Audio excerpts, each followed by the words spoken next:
For someone who has really gone kind of the unorthodox route of building a base by simply building a base among ardent supporters in key demographic groups, we see chinks in the armor. What we're witnessing in a matter of just several months is an intense collapse. I'm not even sure that a catastrophe could even unite the country between the hyperpolarization and his character.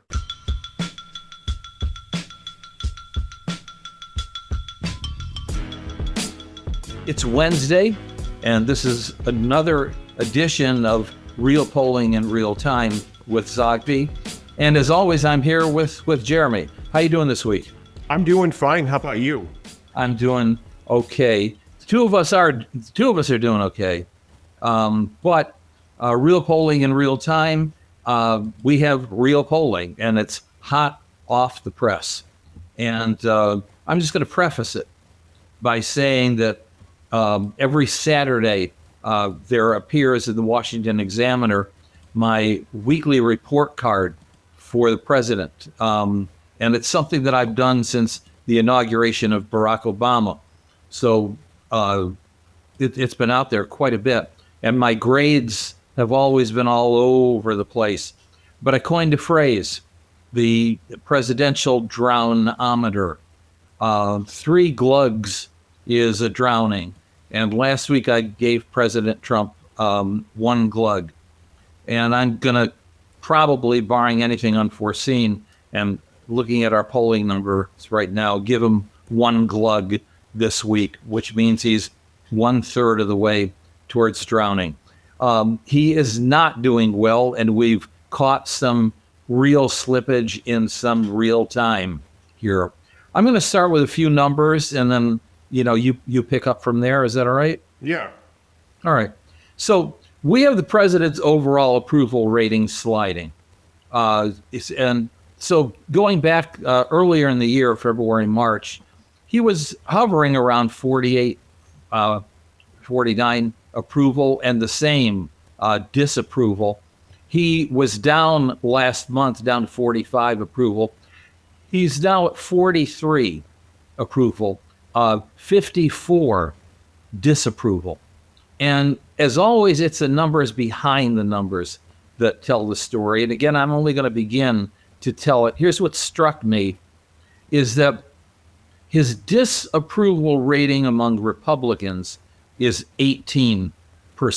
May not seem high, but he's been resting on single digits disapproval, strong approval by Republicans as his MAGA base. 18% disapproval brings him down among Republicans. Among independents, the worst he's been doing thus far, 63% disapproval, 31% approval. That's a 32-point differential and his worst number so far. He's sliding among other key groups.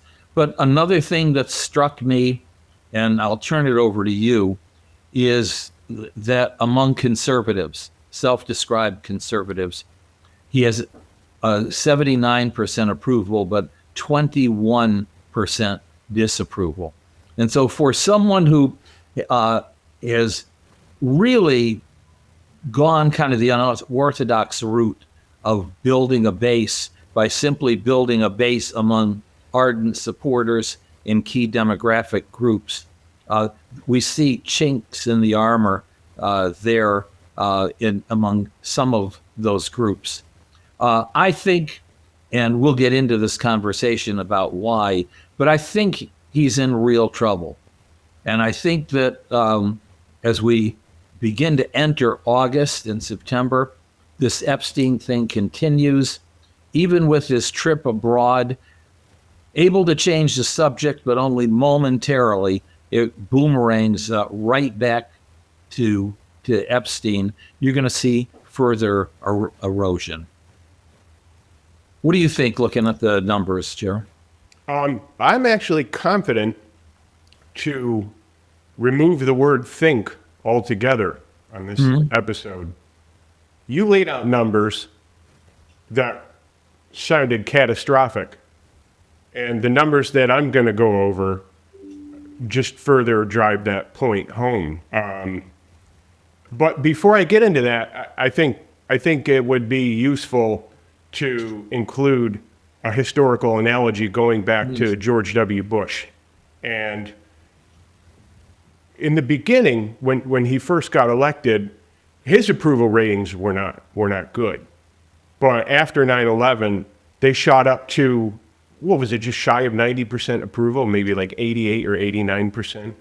Exactly. Yeah, but it took something like a tragedy that was 9/11 to unite the country, and he rose to the occasion. There was no question about it. Though following that, with the war rhetoric and the war in Afghanistan and then in Iraq, it just went off of a cliff over the course of a year, and then 2, and then 3, so that by the time you got to near the end of Bush's first presidency, it was back to close where it was in the 40s. I believe that was the case. Certainly, by the end of his second term, it was atrocious. And the way to describe that is manic. There was a mania. That's a useful historical analogy because, although remember, analogies aren't perfect, but they help give us something to compare and to gain some perspective. What we're witnessing in a matter of just several months is an intense collapse. And so you focused on both the approval and the disapproval among a few key groups, especially just voters in general. I want to look at month over month where Trump was with his approval alone as of last month in late June versus now.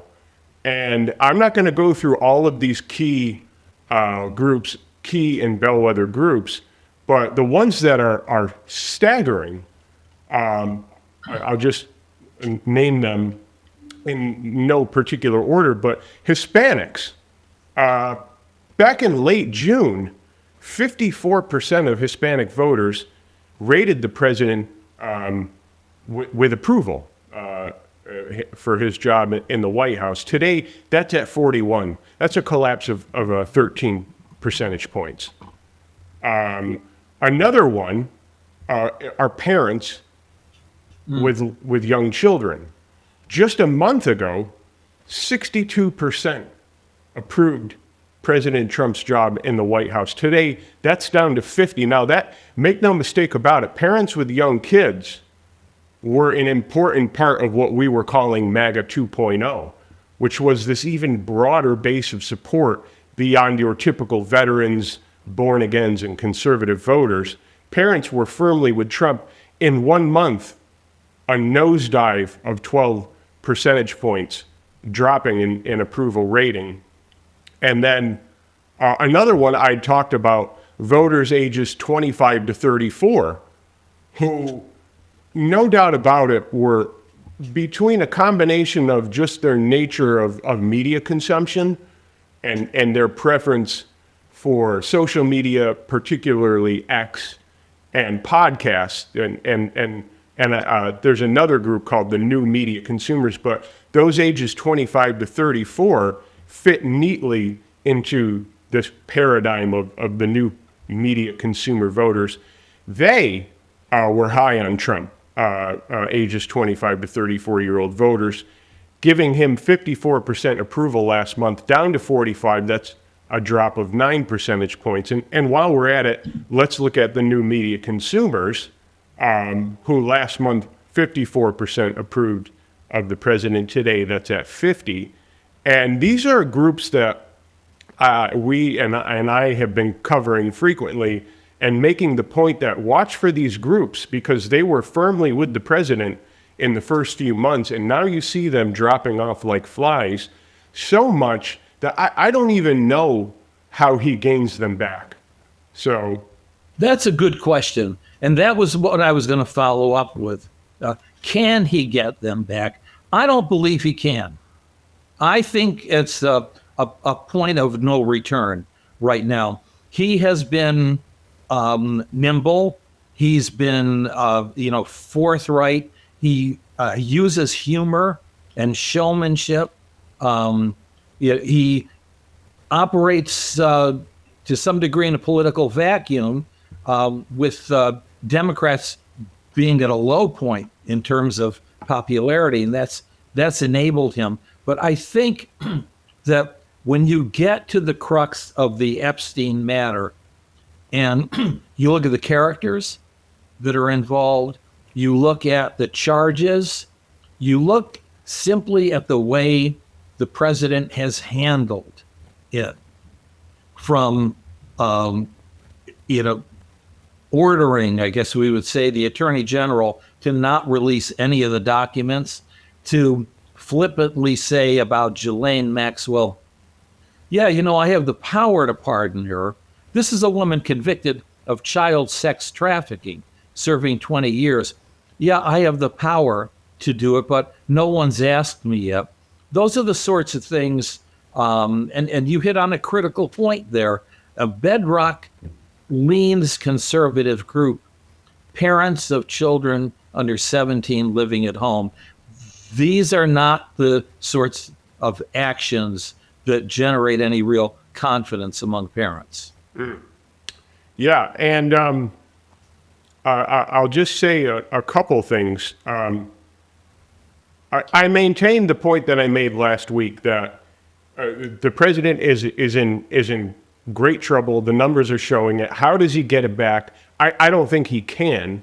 I don't even think that a catastrophe, let's say, I'm not even sure that a catastrophe could even unite the country between the hyperpolarization and his character. You combine those two, and there just doesn't seem to be the ability to unite behind a leader. As much as anyone dislikes George W. Bush, he at least rose to the occasion, and he at least used that empathy factor that he had, where he could level, he could talk and look and present himself like an everyday person, and he could show a little bit of a compassion behind it. There isn't that here in today's context, and so I don't even see how the president rebounds.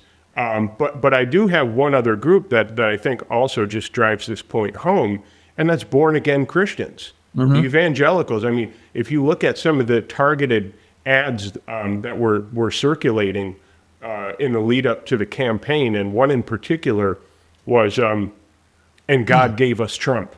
I mean, there was this buildup of this notion that Trump was the second coming in a political context, that he was here to save America, and that the reason why the bullet missed him is that God intervened. And born-agains, evangelical voters, have even turned their back away from the president. Last month, 70% approved. This month, 66. 4 percentage points drop among that kind of group. That's something to take a look at. Well, I think the South Park guys have dealt with the issue of the second coming of Trump fairly effectively. But you raise a good point, and this is my final point. I am thinking of three whose presidencies were revived by events. Bill Clinton, 1994, 1995, mainly 1995, was deemed irrelevant. Bret Hume of ABC News even asked him, is the presidency still relevant? After the Republican Revolution, Democrats lost 60 plus seats in Congress. Newt Gingrich was acting as prime minister. And then the Oklahoma bombing of the Murrah building allowed for Bill Clinton to do what he does best, speak with empathy in Oklahoma City and bond the nation. The second was Rudy. Rudy politically was dead in the water towards the end of his second term. In fact, September 11th, 2001 was the scheduled day of the New York primary. but Rudy just in. I'm stumbling because he rose to the occasion, even for those who hated Rudy then and even hate him now. They have to give him credit because the credit is due. Those I think were a couple of prime examples. Of course, you mentioned George W. Bush. I don't see that kind of event. I don't see the capacity of Trump to rally the other half of the nation and the growing half of the nation. It's now a majority, not only overall, but he pretty much has a majority who disapprove of his handling of every issue. Again, the exception is handling immigration and the southern border, but he has suffered there too. And now for the first time, less than half approve of his handling of immigration. I think we're going to see a slow and steady slog and possibly a presidential resignation or removal of some sort. Interesting. I wouldn't rule it out, but I don't know. So I'll just leave it at that. Okay, that's enough for 1 week's work, right? We covered a lot. Yeah. And where can folks see the rest of our poll? Well, they can go to johnzogbystrategies.com. They can listen to this and, of course, share the podcast. But if they want to read it, it's going to be under the Insights button and then News. It's going to be up shortly. And we have other questions, too, that we break down that are pretty key and telling of the landscape and where things are headed. So be sure to check it out and share it. There is one other point. We've been tracking proud versus ashamed. And again, question that I've been asking since the Clinton administration. And generally, it's been kind of an even split, slightly more ashamed than proud. The numbers have almost fallen off a cliff, including a substantial number of Republicans and conservatives that say that they're ashamed that Donald Trump is president of the United States. Again, another number to look at. Okay, that's it for me. Have a good week. Yeah, you too.